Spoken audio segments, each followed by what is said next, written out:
Welcome back to Primetime News. And a special welcome once again to our viewers on TVJ International in the Cayman Islands and online at onespotmedia.com. Up first this evening, the constant back and forth between councillors in the St. Catherine Municipal Corporation is seemingly spiraling out of control. Days after People's National Party members walked out of the monthly meeting, Jamaica Labour Party councillors have responded by walking out of the Disaster Committee meeting today. But as Kelisha Williams reports, Mayor of Spanish Town Norman Scott was adamant that the meeting go on as planned.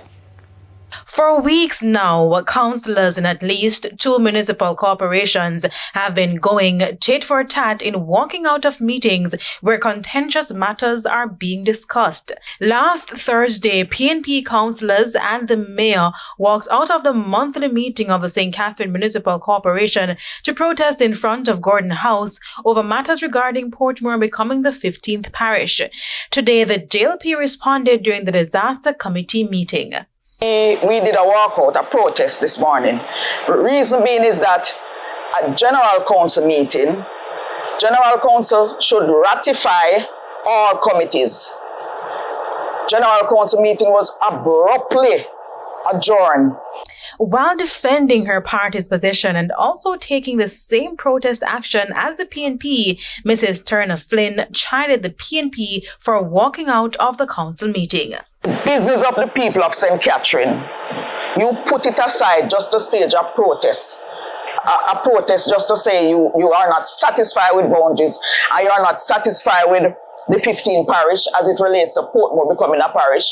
But you leave the people's business hanging in the wings and fancy.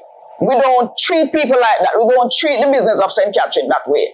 However, the disaster meeting still went ahead as planned, with Mayor of Spanish Town Norman Scott rejecting the JLP's concerns. There's no such issue of ratification as it relates to the minutes.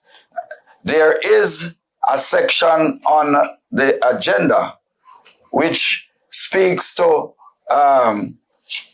committee meetings. All of that has been brought forward and will carry forward until the next meeting. In the meantime, Mr. Scott told TVJ News that there are more pressing issues at hand, like the frequency of accidents over the past few weeks in the Bogwalk Gorge in St. Catherine that was the subject of the Disaster Committee meeting. He said since the Edward Seaga Highway was opened, the government has been neglecting that stretch of road. In that general gorge, Flatbridge Gorge, there are several breakaways, and we're asking that the NWA erect signage to warn the motorists traversing that roadway of the dangers. Kelisha Williams, TVJ News.